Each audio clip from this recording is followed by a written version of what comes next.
Good afternoon, and welcome to the Monday, October 6, 2008, informational meeting of the Sioux Falls City Council. I'll now call this meeting. It's on. I'll now call this meeting to order.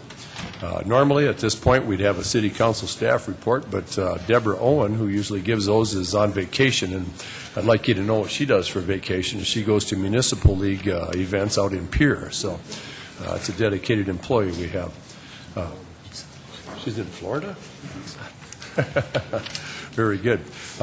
Next is Mayor Amundsen. Nobody here from the mayor's office. So after that, we have the three committees, audit, fiscal, and land use, and I don't believe any of those have met in the time. Fiscal committee will be meeting immediately after this. Is that correct?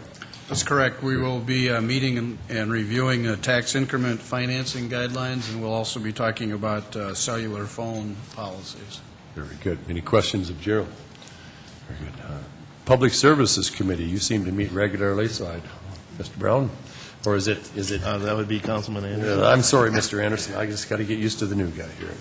Okay. Anything to report, Kenny? No updates yet. We're having another meeting here very soon to discuss a few issues. Very good. Any questions of Kenny? Very good. City Council, open discussion, part of the meeting. Does anybody have any? Mr. Staggers? Yes. Thought I'd just mention I have an amendment tonight to the appropriations bill to add those nonprofits that we talked about the last time back in to the appropriations bill. Mr. Costello? Kermit, what are your, is it an additional revenue to No, the, it's not. It's not. No. Where does it come from? It's going to be very similar to what was introduced last week, that we would take it from the departments. So there's not going to be any increase in the appropriations bill at all. Are you willing to share with us now where that's coming from, or? Well, you want me to read the amendment to you? Sure. Oh, absolutely. This is open discussion.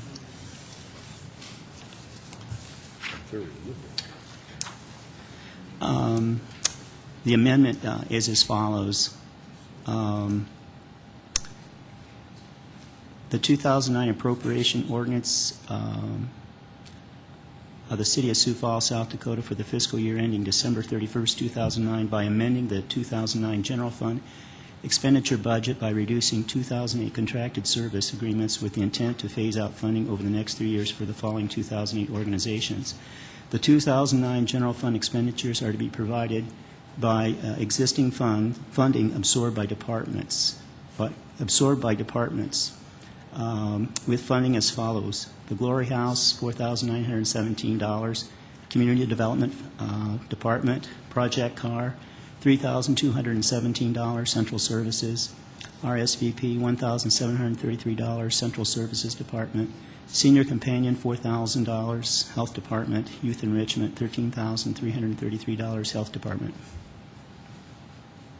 So, Kermit, is that essentially coming out of the departments that are tasked with their oversight? That's correct. Okay. That's right. Thank you. Any other questions of Mr. Staggers? Is there anything else here for open discussion? Mr. Bennigan? One of the things that I would like to have assigned to a committee, if you will, is we've had some conversations with developers and landowners about overpasses over railroad tracks, specifically on the east side of town. And I would like to have one of the committees, either land use, I guess public services, or fiscal, look at the current policy, if there is one, and also to draft a policy on how many overpasses that we need to have on, we'll call them railroad crossings. I think that's one of the things that we've had some significant discussion with on 57th Street. I'd like to know what the policies are going to be on future developments over those particular avenues. I could see that. I could see that applying also to 69th Street and 85th Street. 85th Street is going to be a situation all of itself down there, and I think that I would like to assign that to Land Use Committee unless somebody else has a serious objection and wants to take that load on under their committee. Thanks, Gerald. You're welcome. Very good. Then we're going to put that on Land Use Committee. Say, another thing that has been brought to my attention here recently was, in light of events that have happened in other cities, and it seems like the changing face of people and emotions in America today. It's been brought to my attention that perhaps we should be looking at maybe some security measures, additional security measures, or going over security measures for us here at the City Council. And by us, I mean everybody in the audience, council members, the mayor, staff, everybody that's in this room, I think probably would benefit from us looking at these items again. And if, there needs to be some enhancements to the security here, I don't know the answers to that, but I guess I'd like to have a little discussion about that to see if we want to assign it to a committee or if anybody else has had any thoughts on that.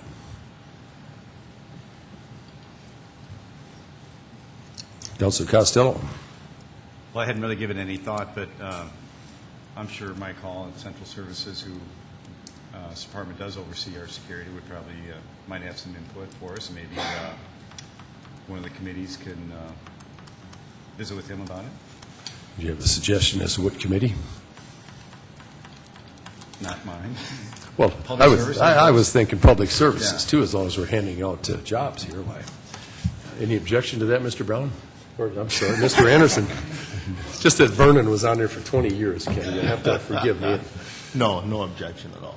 Very good, very good. Well, okay, I will discuss it with city staff to set something up that, we can bring Mike in here, maybe move it to a committee and attend to the details of that. And I know that we have very capable people in the audience for security, but, I think everybody could probably use a little bit of help as far as this situation goes here. And maybe we want to look at some other things, some things have happened in other cities, and if we could avoid that, that would be a very good goal, a very worthwhile goal. So, is there anything else for the good of the order? Councilor Jamieson. I just wanted to talk, if we could, about the coffee with the council. I know it's kind of maybe forgotten about a little bit, but we have some great banners, and we started a good movement a few weeks ago. It's kind of died off, but Denise has offered a lot of good ideas about how to do it, where to do it, how often to do it. And I don't think we've really all discussed it out in the open like this, but I think it's a worthwhile practice. I know it's a struggle with all the other meetings and all the obligations we have, but I think it's worthwhile if we can listen to citizens as a group. I think I've tried it a couple of times just myself, and I wound up with more counselors showing up than citizens. I think if we had more counselors all at one get-together, more people might show up knowing that they could visit with more of us. I'm just looking for some input, some thoughts. I know it's tough. I think on a Monday night, most people know in the public, if they want to talk to a counselor, they can come here and talk to us in this setting. But I just think if we do it a little casual, coffee with the council setting, I think it might take down some barriers for people to come and visit more openly about their true feelings, and we might learn something new too. So I guess I'm just trying to open up discussion a little bit, if we could, about when to do it, how often to do it, where to do it, anything. Councilor Knudsen. Councilor Jamieson, just to start out a discussion is, first of all, I'd really like to thank you for your enthusiasm and interest in the council coffees, because you are such a great asset to our body. It's really fun having you with us. I'm merely speaking for myself, is that sometimes I wonder if, like, we would want to ever think about doing council coffees, but like at I'm going to even suggest, just for starters, even like at on a quarterly basis, as opposed to more often than that, because I wonder if it would make it more special that way. I'm all for public input, and my phone rang at a couple minutes before 8 this morning. I had a good discussion with this lady about child care issues, and then I thought about more things to tell her, and I called her right back. And so I do think, with no exceptions up here, that we are really, really accessible to the world 24 hours a day. But I'm willing to come to a council coffee once in a while. But I know I myself am not interested in even monthly doing it. And I think part of it is, at the times where we've had, like when we've when some candidates when they've been candidates and they try to do coffees, I mean, there's almost no turnout. When we were like working on either side of the swimming pool issue, you know, we had meetings around town with Parks Board people and for some on one side and not on the other side, but I mean, but people just didn't come. You know, you have school board hearings, you have budget hearings, and all of them are there. All the school board members are there, and they'll get 3 or 5 people for a huge budget. So I'm just saying, well, your motivation is just fabulous, and your enthusiasm is wonderful. I myself would sign up for about a quarterly, but not much more than that. I'll see what others think. Any other thoughts? Well, Greg, I'd like to respond a little bit here. You know, I told you I'd come to two of them, and I finally made the third one that I told you I wouldn't be at. But the cookies were good, and I sometimes wonder if us councilors don't like to talk to each other more than the general public likes to talk to us, because that was all that was there that day. But in fairness, what event was going on? Was the Sidewalks Art Festival that day? And I know that a lot of folks were preoccupied with that. But you know, I think it's a good idea. I think obviously it takes a little bit of you know, preparatory work, public announcements, that type of thing there to let the public know that we're out here and available on that day. So I guess Mr. Benniga? Well, just for conversation pieces, since we have community centers located throughout the community, I'm wondering if we would hit each one of those on an annual basis, if that would be a good start. That way we would hit different areas of the community. Maybe schedule them at late afternoon, early evening, when there might be other activities going on at the centers themselves, and try that for a year to see if that would work. Any thoughts on that? How many community centers do we have? Is there 5? Okay. And there's one more coming online. Is that correct? Okay. Greg? Gerald, I think you said annually. Did you mean? I think we rotate to go to each one on an annual basis. So we'd be having 5 visits, if you will, from the public over a period of 12 months. Does that make sense? Oh, sure. That about hit these numbers. I kind of like that too, I guess, because you know, it takes we're going to their house instead of them coming down here to our house, and I think that familiarity with a community center that most folks have might be a key for drawing in a few more folks. I think the other thing that we need to do, if I can interrupt, which I already did, would be to make sure that the community centers themselves have some publications that say that we're going to be there on such and such a date at a certain time, and that that can be distributed to people who are using those facilities. Very good. Any other thoughts? Very good. Well, maybe we'll get staff to look at these things here with Mr. Jameson and see what comes of it. Is there anything else? Councilor Anderson. Just one thing on this, I guess. I was invited to the trade show that's happening this Thursday between 4 and 7 o'clock, and I don't know how many other of the council members have volunteered their time, but myself and I believe a few other council members will be at the trade show to discuss issues with any citizens that want to stop in. And what trade show is that, Kenny? That is the South Dakota Multi-Housing Association. Very good. Councilor Knudsen. I think that there are 5 of us right now who are lined up to be there, you know, just staggered times between 4 and 7 this week at the exhibit hall this Thursday night, October 9th, for anyone listening. And so that's another good chance for public input. Very good. I'll be attending that as well. Councilor Anderson, I'll be on my way back from Pierre, so I'm not sure what time I'll get there, but I intend to be there. Is there anything else for the good of the order? Very good. Seeing nothing. Something is going to happen here in a little bit that a lot of us have been curious about. I know Councilor Staggers has asked about it, and I've also been patiently waiting, but we're going to have an update on the Pettigrew Heights neighborhood and revitalization efforts. There's been a few articles in the paper here recently, and so I know that everybody's kind of watching and waiting. But Mike Cooper, Director of Planning and Building Services, and Erika Boeck, Senior Planner, are going to give a presentation. Thanks for being here. Good afternoon. Before we start, I would just like to go back, if I could, and comment on tonight's agenda. If you're not aware of it already, staff will be asking for item 18 on the regular agenda to be withdrawn because all the requirements have been complied with. This is the conditional use for the car sales up on North Cliff Avenue. And then item 31, which is a correction to a legal description for an annexation. We would like, when you approve the regular agenda, if we could ask that that be moved ahead of item 21, because there are two items that pertain to that corrected legal description on the agenda tonight. Any questions on that? Yes, well, Mike, I'm looking at that deferred action, and for instance, would I make a motion to withdraw the revocation for the conditional use permit? Would that be the language that you're looking for? I believe so, Okay, yes. very good. Okay. Then the other one, what was the other one, Mike? Item 31, 31 ahead of 21? yes. It's a correction to a legal description. Very good. Well, see if we can get that done for Okay, you, Mike. thank you.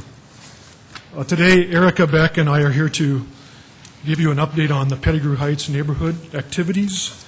And Erika has put together a slideshow that she's going to go through.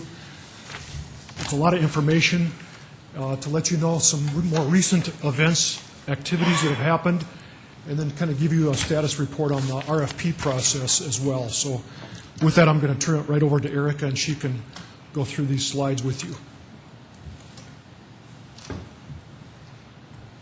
Thank you. Erika Boeck from the City Planning Office. Like Mike said, we have a lot of really exciting things to talk to you about in terms of Pettigrew Heights and our neighborhood revitalization efforts. This map in front of you is just to kind of give you the audience and just a better background as to where Pettigrew Heights is in relation to our other conservation neighborhoods in Sioux Falls. Just as a reminder, neighborhood geography, this is an aerial showing the boundary of Pettigrew Heights. It's about 60 blocks in size, and it's just adjacent to the west boundary of downtown Sioux Falls. We have approximately 815 properties within Pettigrew Heights that contain around 1,500 housing units, which means that about 67% of the existing neighborhood housing units within this neighborhood are considered rental properties. And this was taken from the 2000 census data that we have. This map shows you the actual relationship and contrast of those rental units to the actual single-family units. Oh, sorry about that. The red properties are actually the rental units, and then the green properties are the single-family units. Brief background on the neighborhood demographics. We have a population of just around 3,900 people within this neighborhood, most of which are low to moderate income. 32% are basically made up of those general Hispanic, Latino, American Indian, Black, African American, or Asian races. And then just to remind everyone what the mobility rate of Lowell Elementary was in 2007, it was 37.7%. Basically, that mobility rate is just referencing the transitioning of students in and out during that one school year. It's one of the highest. I believe it's the second highest in 2007 for mobility rate within the Sioux Falls School District. I have 7 different programs or projects to update you on within the Pettigrew Heights neighborhood. The first is the neighborhood cleanup. On September 27th, just a couple weekends ago, as part of the Volunteer Sioux Falls event, approximately 125 volunteers, including residents of the neighborhood, students, service clubs, church, adult, and youth groups, Volunteer of America and the Bowdoin Youth Center, and city staff cleaned up the Pettigrew Heights neighborhood. Mainly, they picked up litter that was along the streets, the sidewalks, alleys, and then the Ellison Eastern Railroad right-of-way that extends from Minnesota Avenue to the West 12th Street Bridge. We also had a lot of assistance from the actual Ellison Eastern Railroad crews in actually getting all of the litter picked up and hauled to the landfill. 700 pounds of yard waste and 2,440 pounds of rubble were actually taken to the Sioux Falls landfill as a result of the cleanup efforts. The neighborhood needs assessment. Throughout the summer, our city planning neighborhood services intern has been working kind of in a coordinated effort with some of our local nonprofits and other city staff in developing a neighborhood needs assessment survey. We did 2 surveys, one for businesses and one for residentials within the neighborhood. The purpose of the survey being to identify the needs of the neighborhood from their perspective. And so basically what we've done is we've distributed business surveys and residential surveys. We mailed out approximately 75 business surveys, and we hand distributed just around 1,100 residential surveys. And that was done in coordination with the September 27th cleanup effort. And then the survey is also on our city website as well. We have drop-off sites within the neighborhood and then in our office as well for those surveys. They can be brought into our office or dropped off at specific locations throughout the neighborhood. We are tabulating and picking those surveys up on a weekly basis, and then October 24th is the actual submittal deadline for returning all surveys. The next program that I want to talk to you about, we've been working throughout the year with the South Dakota Housing Development Association for financial assistance for the revitalization efforts within Pettigrew Heights neighborhood.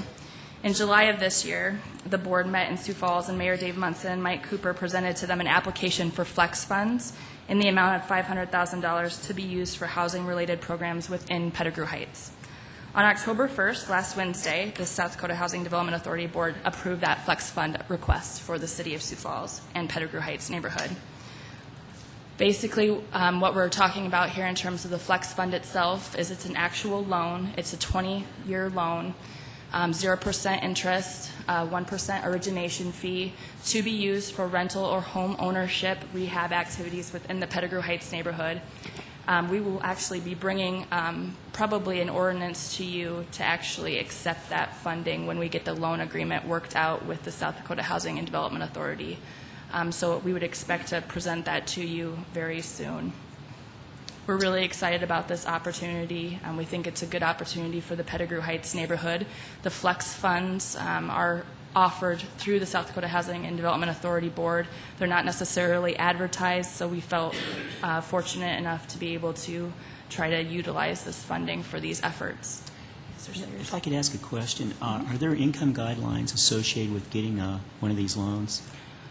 We actually do not have any programs specifically set up to use the funding for, but when we come back to you with the loan agreement and the ordinance, we'll be able to tell you a little bit more about what we are going to use the funding for. Because I was curious about used for rental.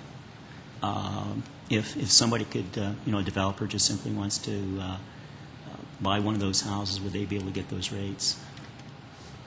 The specific programs that I have up here, the rental rehab loan program, we're kind of in the preliminary stages of actually talking about what that's going to be as far as terms of the loan and those types of things. The single-family rehab loan program is already something that community development offers. What we want to basically be able to utilize these funds for that purpose is just expanding upon that program, but specifically for Pettigrew Heights. There are income guidelines associated with that program.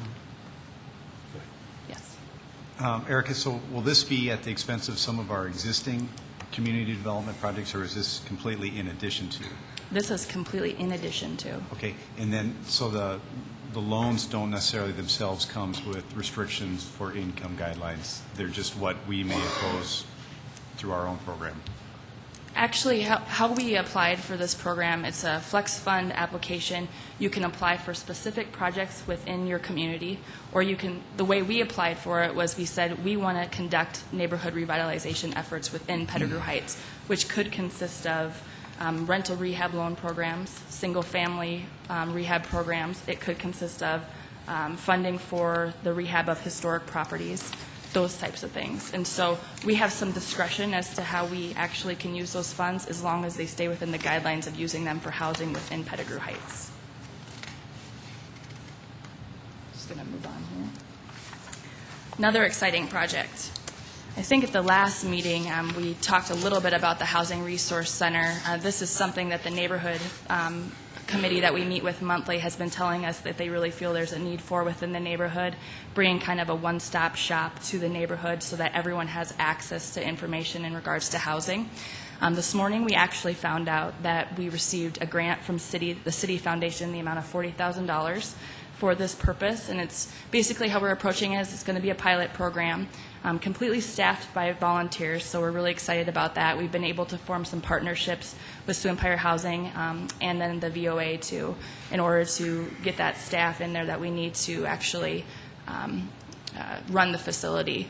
Basically, the purpose is, again, just to provide accessibility to information for all of the residents, landlords, business owners within Pettigrew Heights, specifically in regards to housing-related information. Initially, we're looking at locating this specific site within the Bowdoin Youth Center, so we're really excited to partner with them and bring this opportunity to the neighborhood. Okay, 11th and Duluth project. This map is just showing you, if you can see that little red area, just in relation to the overall Pettigrew Heights boundary where the actual 11th and Duluth redevelopment site is located.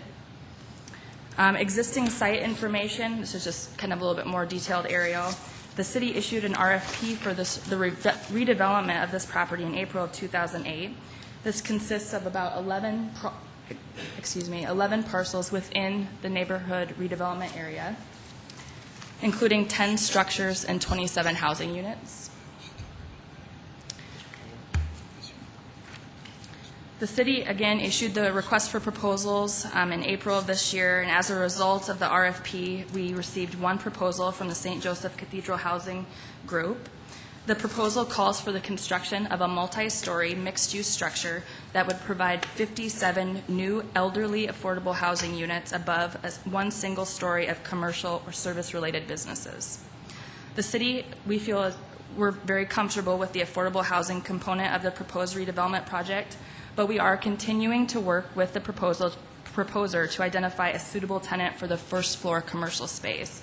We feel it's an important element in making this project successful. We have been working to form potential partnerships within the community and specifically for this redevelopment within this neighborhood. Once we have identified those tenants for the first floor space, we will make a more formal recommendation to the City Council to actually award the RFP. As a reminder, the City Council would be required to approve the sale of the property, which we feel could happen between April and September of next year. Erika, I have a question. Yes. With this development, we're dislocating a lot of the lower income people. What are we going to do in this area to accommodate them, or are we just basically building to keep them dislocated out of this area? I wouldn't say that we're trying to dislocate anyone from the area. Well, when we're looking at these developments are 100,000 and plus, and a lot of the people who are going to be dislocated definitely cannot afford that. Are we looking at any type of proposals that will replace some of that low-income housing as far as apartments or duplexes or something like that in this area? Yes, absolutely. The programs that we had talked to you about just a little while ago, the single-family rehab loan program as well as the rental rehab loan program, we're trying to make sure that the existing units within the neighborhood can be brought back up to code so that they can actually be habitable. A lot of the units within the neighborhood are actually vacant because they are no longer habitable. Some of the units within this development are not habitable, and they're just not really up to code anymore, and they're not up to cleanliness conditions. So we do feel that that's very important, and we do want to continue with that within the neighborhood. Yeah, Erika, you mentioned bringing them up to code, but that can entail a lot of unnecessary expense. I mean, most of the homes in Sioux Falls are not up to code. So here we're saying, okay, we want this up to be to our code here in 2008. Why can't we be a little more lenient and saying, you don't have to completely have everything that a brand new house has. That would maybe encourage, some, rehabilitation of some of the housing units in this area. I probably could stand corrected on this too, but most of the properties within this neighborhood are a lot older than generally other properties in Sioux Falls. And because of that, they've been grandfathered in terms of some of our building codes, and so they don't have to meet all of the expectations that new structures do. But I do feel that if you were able to go through some of these properties, you would understand when I'm talking about bring up to code, it doesn't just mean in terms of our building code. It also means in terms of health code and safety concerns, because a lot of the properties do have those concerns related to them. Just to echo what Erika has said, that first of all, the question about replacement housing on this particular site, over the last probably almost 2 years, we've been meeting on a monthly basis with the neighborhood committee, talking about ideas for redevelopment. In this particular location, the recommendation has been not to look at family housing because of the location along a major street. And so elderly housing is one type of occupant that was really identified by the neighborhood committee, and that's what the proposal called for. But as we continue to move forward with other activities, we're looking at opportunities for both rental and owner-occupied assistance to not only update or upgrade the existing units, but also to look at ways of expanding the number of other affordable units within this neighborhood. So just keep in mind, this is the first project, hopefully of many, many in the future, and this is not the end solution to solve the housing problem in the Pettigrew Heights area, but it's really the beginning point of probably taking on the most difficult site that we've had the most complaints about, and working with the property owners to redevelop it. So there's going to be hopefully a lot of other things that we can bring to you in the future that will expand housing opportunities for renters and owners in this particular area. Mr. Staggers? Yes. Mike, can you say something about what Erika mentioned about up to code? I've had property owners tell me, oh golly, the city's making us do this, and it's just really completely unnecessary to come up to code. Can we provide more flexibility here? We do, and I think I've mentioned this before, but we do have another existing code for older residential properties, and that's the one that we have been using for quite some time. So we do have a building code specifically for existing structures as opposed to new construction. And I would say that when we've gone out and met with property owners, whether it's rental or owner-occupied, we do try to work with them, and we do try to give them options. And again, as we work through this process, we're going to push for additional funding programs that we can use to assist people to bring their units up to code. And again, I think that's going to help benefit the neighborhood, not only the properties that we work on, but also address some of the concerns that other neighbors in these areas have expressed to us. So I think we do have the ability to work with. I guess I was not aware we had another code? Yes. A separate code? Yes, for existing residential buildings. And maybe I can get you more of a summary of that sometime. That would be helpful. Yeah, that'd be great. Yeah. Okay. I'd like to address that, too. I think it was 3 years ago when I first got on the council, we brought that in. It's called the existing building code. And the last time I rehabbed a house, the two major complaints for rehabbing a house are always the stairs, then like the front entry, and we used to make it go to a 3.0. And I didn't have to do either one of those. I think my steps were like a 8 on an 8 instead of the 7-11 because I'd have ran out of headroom. So I was allowed to put new steps in that mimicked the old ones, and then I did not have to change the front door. So I think there are some improvements there, in the area that you're talking about. Now, I guess if we're talking about a 6-plex or better, then I think you run into fire code things, if I'm not mistaken. If you rehab a building and you put 6 units in it, then the fire code kicks in. But underneath that, if you've got like 4 units that you're rehabbing, I don't think the fire code kicks in. So except for the smoke detectors, but if you're 6 or over, then the sprinklers kick in. So there have been some concessions in that area, Mr. Staggers, and I've personally experienced that. So we had, we still do today through community development. We do have a single-family rehabilitation assistance program. And as we've met again with this neighborhood committee, we would like to be able to expand on that because there is limited funding right now through community development, along with bringing back a rental rehab assistance program that we used to have years ago that we haven't had for some time. So again, we're trying to be more proactive and expand the stock of affordable housing within this area. Mike, I have a question Yes. also. Is it possible the design on the right there Can we get that in a little larger size, either emailed or hard copy? Sure. Thank you. Yep.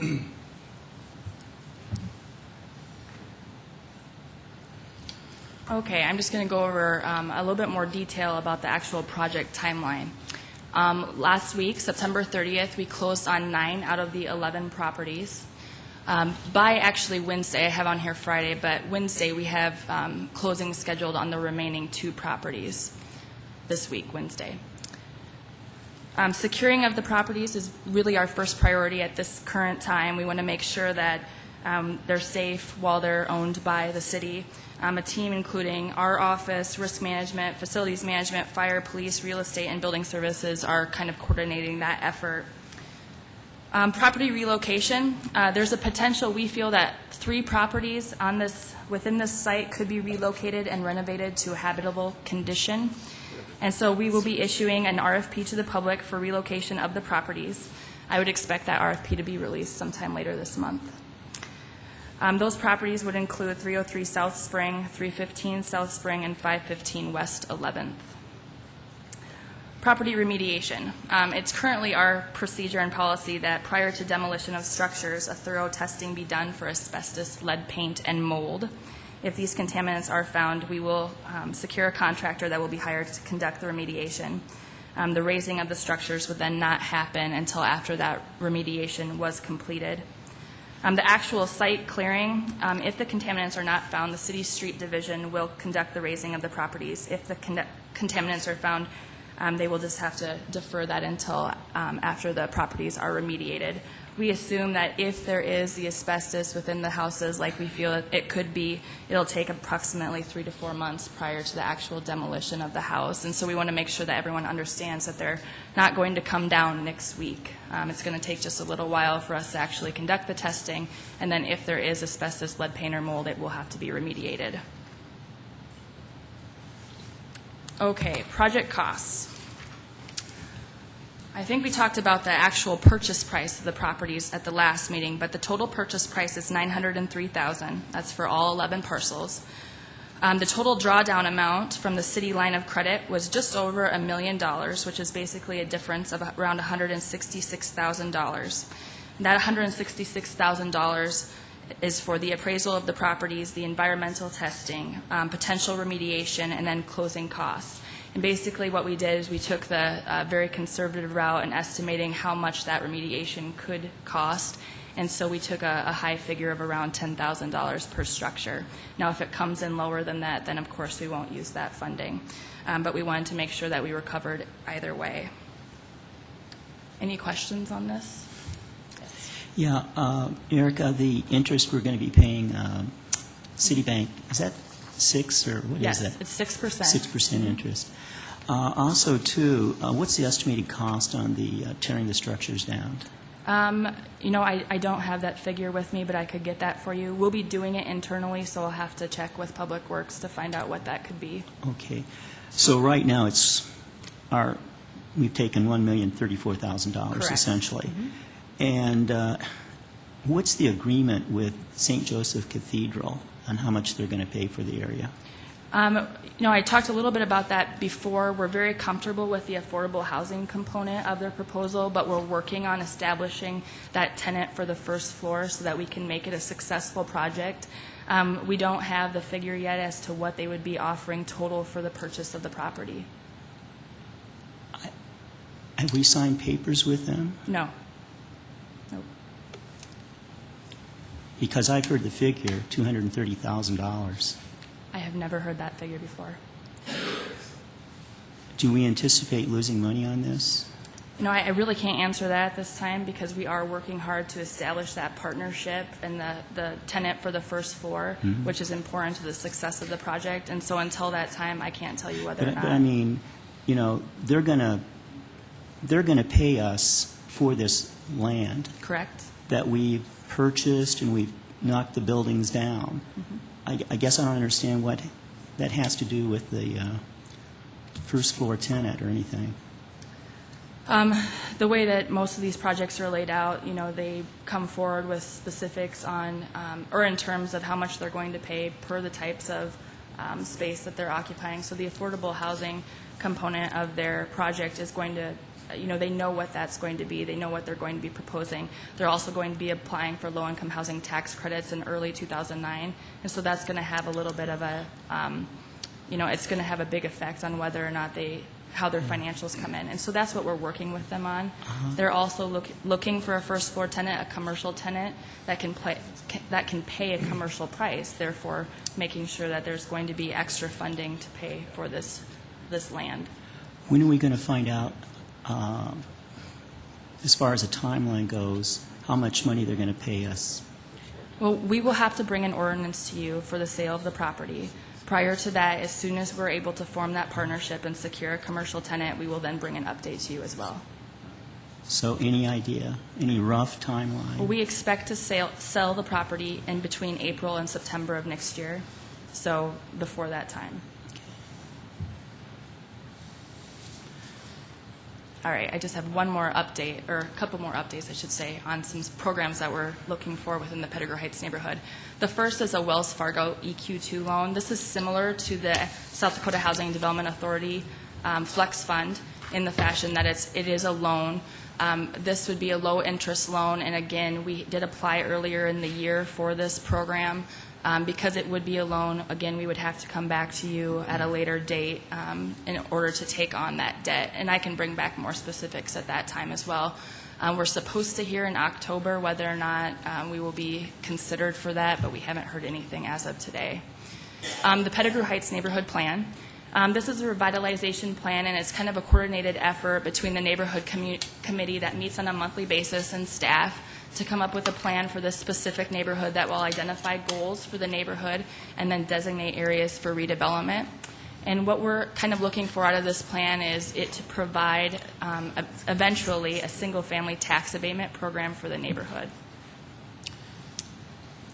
Yes, sir. I guess, Erika, we had this line of credit with Citibank. Why are we wanting to borrow more money from Wells Fargo?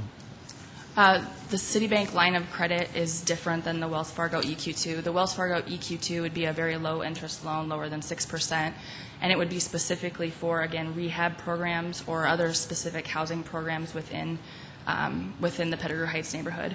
We really feel that we want to keep our partnerships open with all of these different organizations that are willing to help us and assist us in our revitalization efforts within the neighborhood.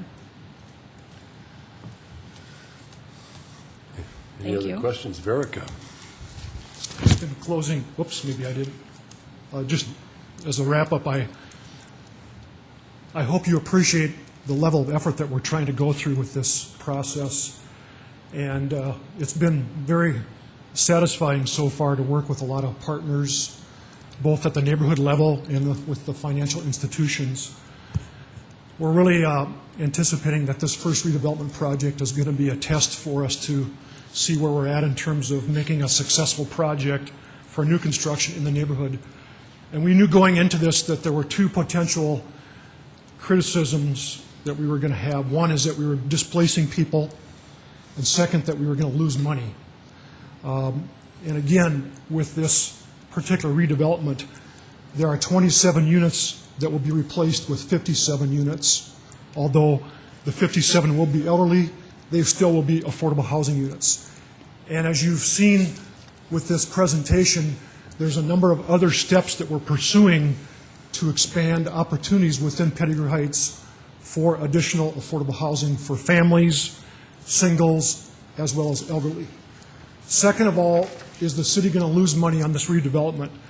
We don't know yet because we're still putting together the numbers, but we've been working very hard to identify additional funding sources, as well as trying to work on this first floor of retail or office that would help put together additional financing to make the project financially feasible. So that's, I think, been our biggest challenge so far, but we are really pleased with what's happened so far, and especially with the recent announcements of the funding that we're receiving. It's going to help us continue to work towards some of these other housing projects, and we're looking forward to bringing back to you more specific information about the redevelopment proposal as soon as we have all the numbers ready to go. So we appreciate your patience on on all the steps that we've had to go through here. Mike, I want to thank you for all the work that your department has done on that. Erika, you too. October has been a huge month for this year. The stars lined up, and a lot of things came together in October, I see, and I'm pretty excited about it. And I'd like to remind everybody, we're talking about displacing people, and that's something I don't take lightly. We're also talking about possibly the city having something into it. And as far as the city having something into it, we wouldn't even be sitting here talking about it if normal market forces were at work and had worked in this neighborhood. The displacement thing about this, I rode my bike down there a lot on Friday and Saturday nights this summer, and went and visited with various folks. And I got to know a few of them, but I will comment that the transient nature of this neighborhood was also very evident to me, and it's been evident to me for 3 years. That's not to say that everybody finds it easy to find a new place to live, but I do know that the moving in and out in that neighborhood was at a very high rate, higher than most neighborhoods. And I just want to thank you folks for doing a very difficult task. I think as we move forward with this in the city of Sioux Falls, we're going to have a model that may work in other neighborhoods. We're going to find out a lot. We're learning a lot, and I just wish the best for this year. Are there any questions of Mike or Erika or any other statements anybody would like to make? Well, I guess if I could just ask Mike another question. It's not dealing with this, Mike, but it's dealing with the airport issue. What's the latest on that? The airport, okay, there is a committee that met a number of times, I'm not sure how many, and there is a draft ordinance that's currently being reviewed in the attorney's office. So we should have something ready to bring back relatively soon. And as your reminder, there is a moratorium in place right now on that. Right. Is there any provision in a proposed ordinance to refund any money to people who paid for, those? I don't know if it's in the ordinance, but it's something that we have been talking with the airport authority about. So we'll bring that information back when the ordinance goes through. Do you know when that's going to be about? I would hope within the next month. Okay. Thank you. Within the next 30 days or so. Anything else? Okay. Very good. Next item on our agenda here is Mr. Kevin Smith is going to come forward. Normally, when we see Kevin, he talks about water, but today he's got a new subject he's been getting into lately, and I imagine in quite some depth here, educating yourself, and he's going to attempt to do the same for us here. It's on the sale of the carbon credits. There was an email last week, and I hope everybody bothered to read that because there's quite a bit of information in there. And, well, Kevin, please, let's have your presentation. Thank you very much. Also with us today, our city attorney, Bob Amundsen, Dave McElroy, our landfill superintendent, Mark Nicholson from Nicholson and Company, and Matt Evans from R.W. Beck. And as you know, Matt is our landfill consultant. And this is a very interesting topic for the city of Sioux Falls. And right now, it's very popular to toss out terms like sustainability, reducing your carbon footprint, things like that. And certainly the city of Sioux Falls, our department especially, is deeply concerned about the environment. We try and do things in an environmentally friendly manner.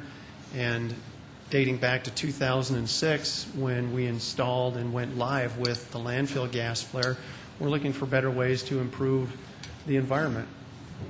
As a result of the landfill gas flare, we've actually generated carbon credits. And carbon credits are essentially generated by the destruction of greenhouse gases, in this case, methane gas.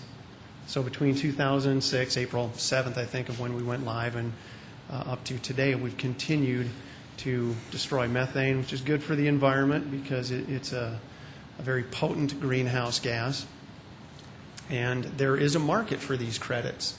And that's a good thing because we're a seller, not a buyer in this instance. And the proposed resolution that you have in front of you for consideration tonight would allow the city of Sioux Falls to sell one time our carbon credits from 2007 and the first 2 months of 2008 to a private company known as Terrapass. And Mark Nicholson is infinitely more knowledgeable about the Chicago Climate Exchange and the mechanics behind the agreement itself.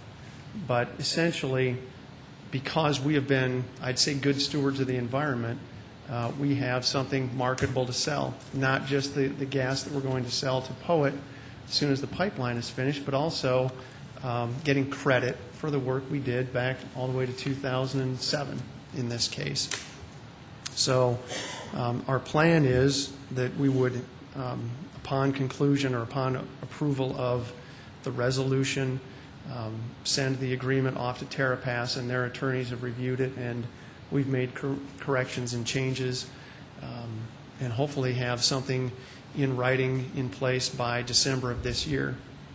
And not coincidentally, but by plan, our agreement with Poet envisioned the possibility of selling carbon credits, and nothing we do with Poet precludes us from this action. And even moving forward, we may have additional opportunities as well, even though the plan is that once we begin delivering gas to Poet, that we no longer need the flare per se.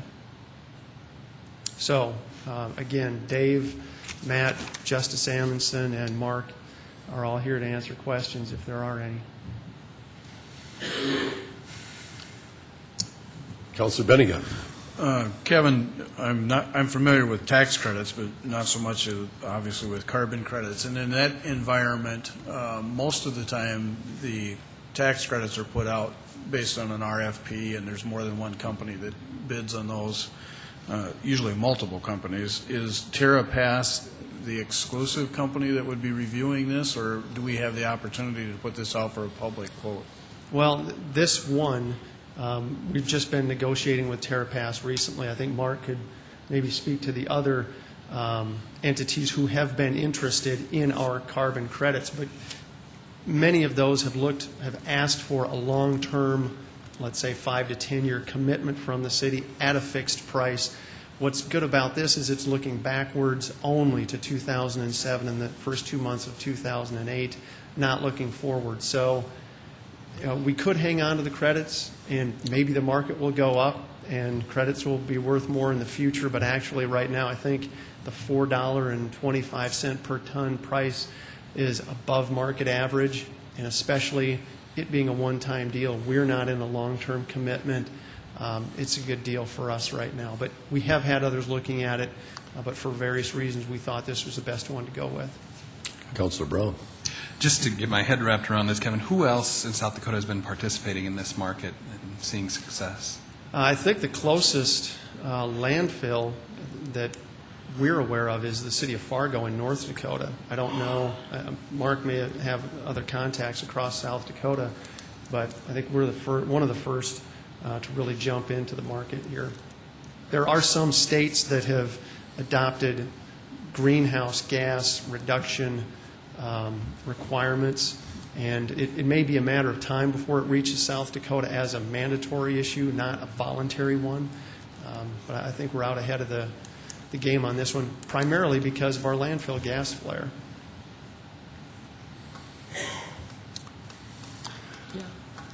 Kevin, Mr. Staggers. Yeah, Kevin, what kind of company is Terrapass? Mark, can you speak to Terrapass, please?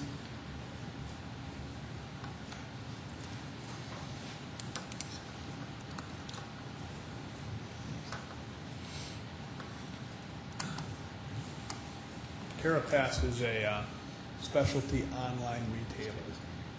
You go there if you want to buy. Mark, could you please state your name for us? And Mark Nicholson, Nicholson and Company.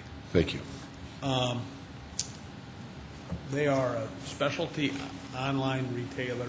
They're venture backed. They're out of San Francisco. They have like 14 employees.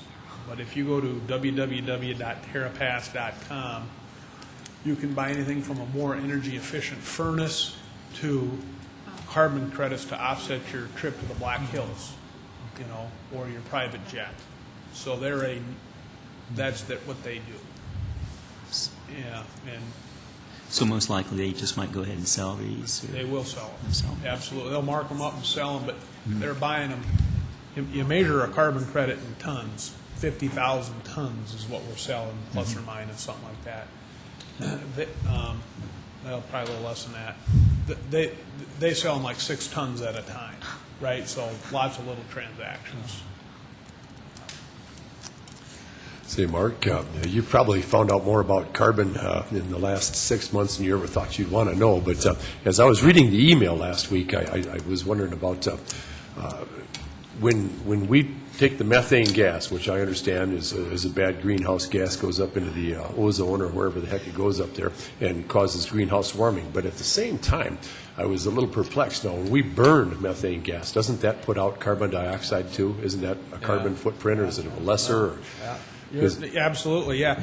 Apparently, okay, the scientists will tell you combusting a ton of methane is the equivalent of is equivalent to about 24 tons of carbon. Okay, with me? When you flare a ton of methane, that activity flares 3 tons of carbon. So each ton of methane is equal to 21 tons of carbon net if you flare it. Follow me? So you got a net gain. So, okay, but at the ethanol plant, they're going to burn it as well. Is that correct? Correct. Okay. Yeah. And that will provide steam to propel something. Was that my understanding? Well, it's going to supply energy in some form to displace natural gas, and beyond that, I don't know. But yeah, and that's better. That's better, yeah, because you're not flaring. You're now replacing. So you've got 2 good things that are happening in that process.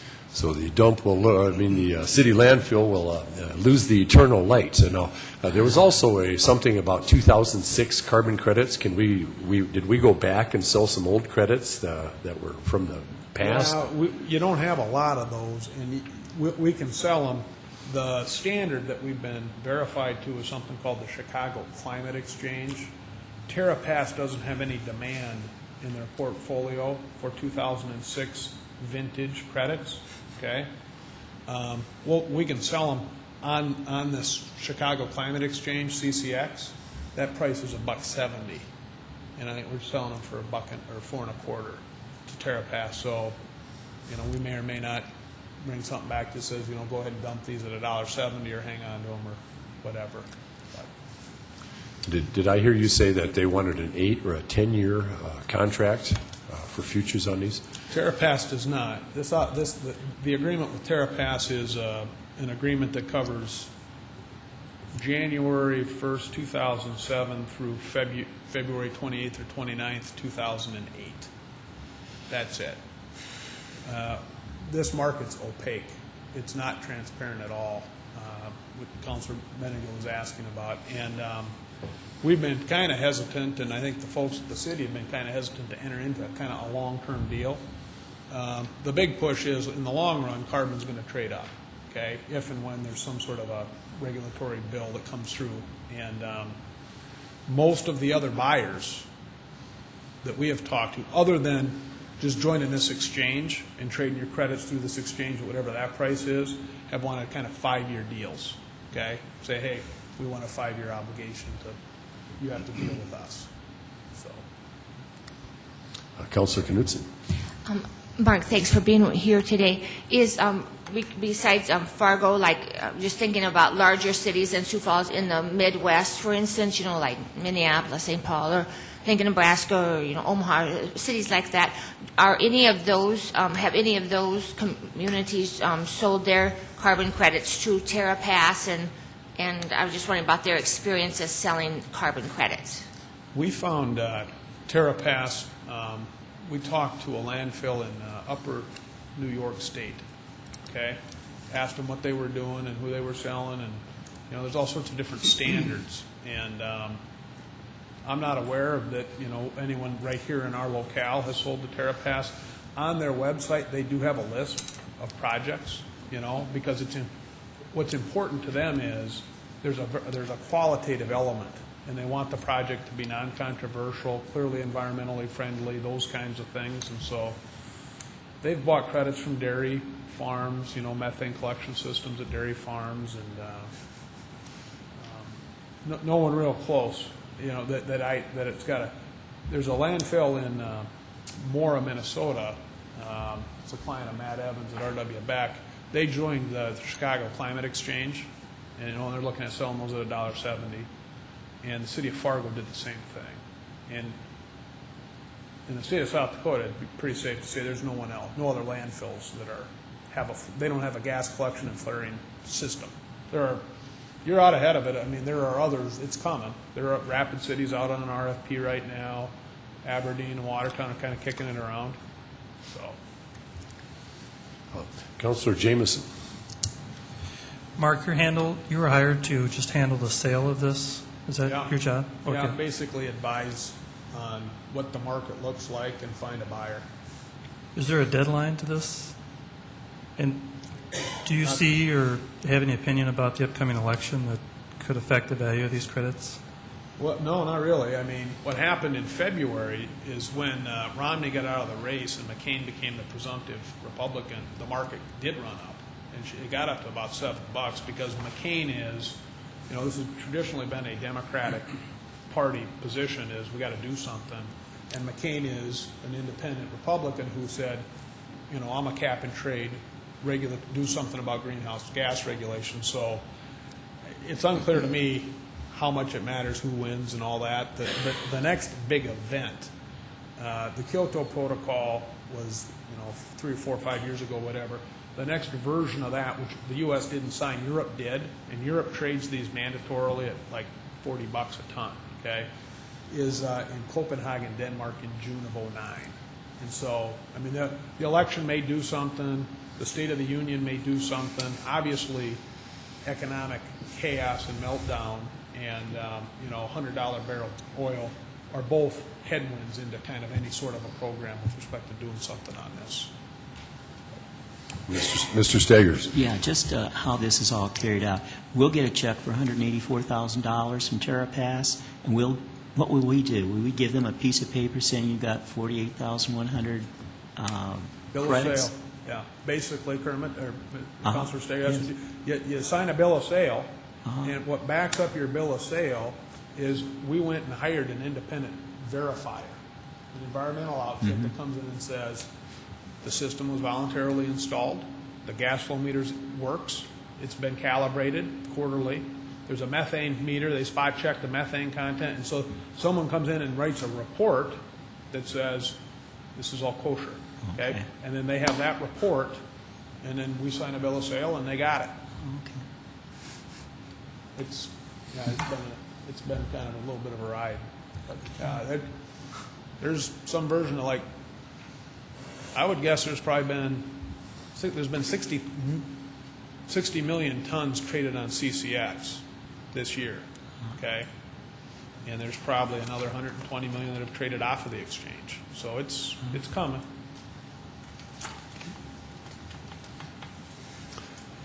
Councilor Costello. Kevin, with all the expenses gone into the deal, how much do we have into it, expense-wise? If you go back to the cost of the flare, that was probably a $2 million construction project, along with the collection system to that point. How about variable costs?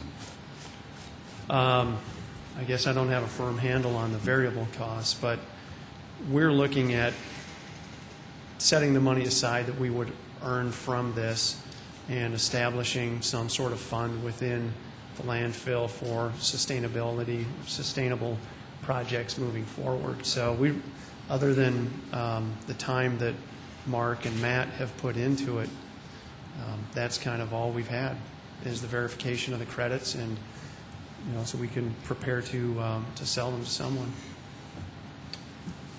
Could you maybe look back or into that and then maybe Certainly. shoot us an email where you think we'll net out on it?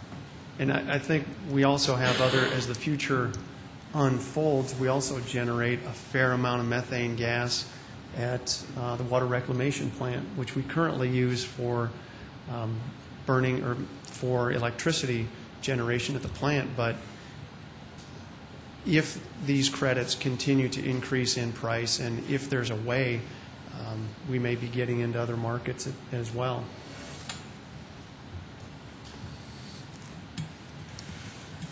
Any other questions of Mr. Smith or Mr. Nicholson? Councilor Knudsen.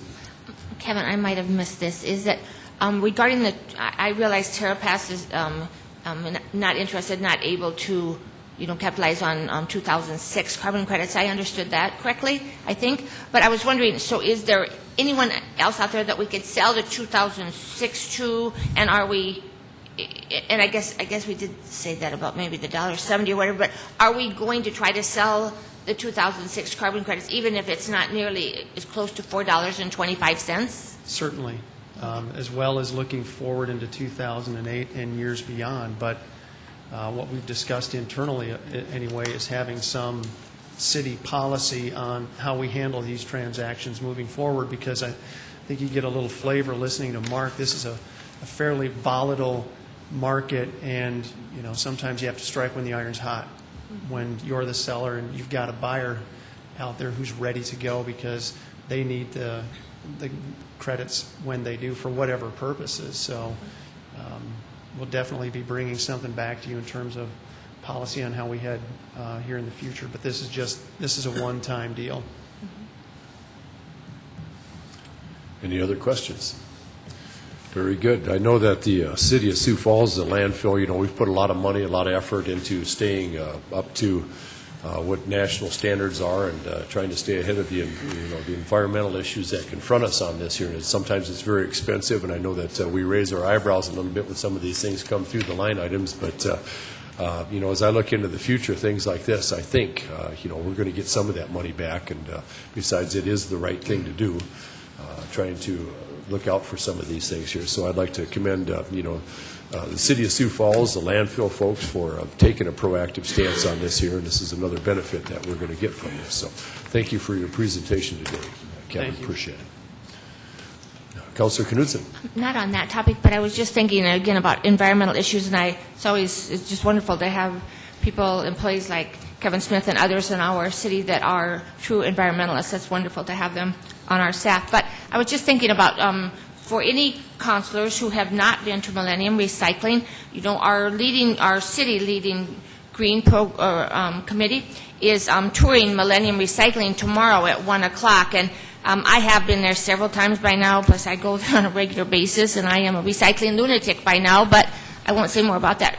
But anyway, I would really like to encourage any councilors who haven't been there to think about going. And then I'd really, from a public services committee standpoint, since we are focusing lots on more recycling and reduction of paper, if we have any staff members that are interested in going on that tour tomorrow at 1 o'clock at Millennium Recycling, I'd sure like to encourage them to think about going. And Erika Boeck is leading a whole bunch of city employees are going to carpool instead of all driving individually. And so anyway, that's just a friendly reminder. Thank you for that, Dee. And I, too, have been on that tour, and it's staggering the amount of, no pun intended there, Councilor, but it's staggering the amount of refuse that this city recycles that winds up out there. It'll astound you if you go out there and look at it. And then that big piece of machinery that Jake has out there too is very interesting to look at. It's quite a machine. So, is there anything else for the good of the order, Mr. Jameson? On that issue of recycling and garbage, I think I read something in the Argus recently about do we have a backward garbage system? I mean, are we that archaic, or was that just a misstatement in the Argus about where Sioux Falls is on garbage collection? Does anybody know? I just feel like... What did you say? Do we have a what? Well, how outdated is our garbage collection system? Does anybody know that compared to other cities? I saw it was referenced in the Argus that we were kind of like way behind, but Well, it's probably, your beauty is in the eye of the beholder. We've talked about the current garbage system we have for off and on the whole time I've been on the city council, whether or not, we should ever go back to curbs, la, la, la, la, la. But anyway, different cities do it differently. Some cities do it by zone. And, really soon after I went on city council a little bit over 6 years ago, we made a massive change because we had just a few haulers then. I can't remember how many, but, we changed the rules, and now there are many, many, many, many more garbage haulers. So, we've clearly been working on that project. Kevin. I also saw the letter to the editor, and I think at the heart of it is curbside pickup versus not having curbside pickup. And that is not, I wouldn't classify us as an outdated garbage system. Go to Millennium and look at the recycling efforts that they've invested in. I'd say by most standards we are light years ahead of the rest of the state of South Dakota, but as a community, not just as a city government. But I would say there's a policy in there about whether or not we should have curbside pickup of garbage, curbside pickup of recycling, and whether or not that would necessarily lead to more recycling or lead to lower garbage rates. I wouldn't want to stand in front of you because that is entirely privatized. I wouldn't want to stand in front of you and say, if we just went to curbside pickup, garbage rates would go down and recycling rates would go up. I think there are a variety of factors at play. So if that discussion takes place again at this level, I hope there are other things that are discussed, not just the way we pick up garbage. Mr. Costello. Kevin, I didn't see the article, but I did get an email as a result of it, and I think the focus was exactly what you said about not having curbside pickup. Why not allow curbside pickup, not mandate it, but just allow it so that those companies that want to invest in the equipment to increase their efficiency and potentially lower their rates to the consumers, why not enable that? I mean, was it a trash thing, or what was the... Well, it probably goes back to the 1950s when most homes, most subdivisions had alleys, and everybody kept their garbage cans out back, and that's when the first garbage ordinances were written, or many of the first ordinances were written. And some communities have gone to curbside, but some communities don't like to see the row of red, green, or black 95-gallon receptacles up and down the streets, because with 31 licensed garbage haulers, you wouldn't just roll them all out one day and then roll them all out that afternoon, that you could have containers out in front of people's homes all the time. Now, is that an aesthetic? Is it a health issue by allowing garbage to pile up? Maybe, but that doesn't mean the way we do it is right or wrong. It's just the way we've kind of evolved. And I agree that discussion should take place, but there's also the aesthetic value, and then if there's safety or health concerns as well. Councilor Jameson. Yeah, I'm opposed to having them out by the curb just for the looks of it, and that people would leave them out there. But who would be best to help us understand how to encourage more recycling? Would that be your department? That would probably be our department, yes. Any ideas just off the top of your head? Public education is the most important tool that we have available to us. And because garbage hauling is privatized, we also need to maintain a good relationship with the haulers so they're promoting it with their customers. Speaking of the haulers, what is the rule if, I think I learned a little bit about this, but if a hauler has to recycle so much of their stuff, right? I They have think a weight. the mandatory percentage is up to about 12% right now. And they're supposed to be giving us updates, and there are many things that can cause problems with haulers and their licenses, and we certainly don't want to make recycling one of them. But it's gotten better, incrementally better over the last couple of years, but we still have a long way to go. So really, the effort should be with the homeowner or the individual, not the hauler. So the individual at the home says, "Man, we got to recycle. We got to do something with this." It's their initiative that we'll really need, right? Not the garbage hauler. Well, garbage haulers should let their customers know when they see things that are recyclable that aren't being recycled in their waste. That because we don't control that part of the waste stream, yes, we can get information out to residents, but if your hauler just says, well, I'll throw it in the back of the garbage truck anyway and it's not going to be recycled, I think that sends a horrible message to customers as well. You're right, but if the individual is responsible, that's where we could really make a headway, is if they're the ones who mandate. And if the hauler is kind of shady about it, they should really step up and find a new hauler, right? Yeah, and I'm sorry. That'd be a great public service announcement. We'll put that one on the list. Thank you. Well, I know. Mr. Costello. Well, I was just going to say it really has to be twofold approach because I've got a neighbor that uses a smaller hauler, and neighbor religiously separates his garbage. Hauler throws it into one truck because it's cheaper. He's only got one truck. He's only got to come by once, and that's why I think where some of the larger haulers are screaming afoul and why they push for the mandate of then continuing to move that percentage up. But it's really got to work both sides, the homeowner and the hauling community. Councilor Knudsen.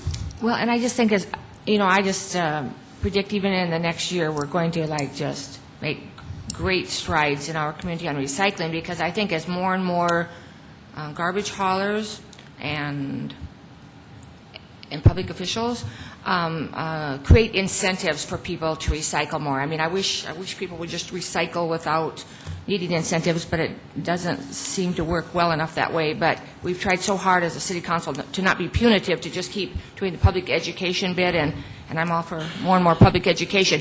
But I mean, just even the very exciting news that's coming to our community soon as far as a national program for recycling that will create incredible incentives for people, at least with one of the major, or with only one of the major haulers. But I'm just really encouraged. I still think it's very easy to recycle 50% or more. I really think now I'm recycling more than 50%. But anyway, whatever. Mr. Jameson. Sorry to drag this on, but is there any way to, maybe I'll take Gerald's lead on this, is there a committee or somebody that could review, just to make sure that we're up to speed on the latest garbage hauling procedures, and that we're really doing everything we can to promote recycling and efficient use of the landfill? I don't know of a committee that might be best suited for that. But Well, typically I would say it would be public use, but I guess it all goes to landfill, so I guess I could be land use committee, which is your committee. I would be willing to look at that issue, because I do think it is important, and so I'd be willing to accept that on Gerald Benniga's lead. I think we should join those two committees together and really get some brain power going on. Anything else for the good of the order? I will say this, Kevin. I lived in a community once that did have curbside, and on windy days it got real interesting to navigate your car around town. Anything else, anybody? Very good. I'd like to remind everybody that we have a fiscal committee immediately after this, and we stand adjourned.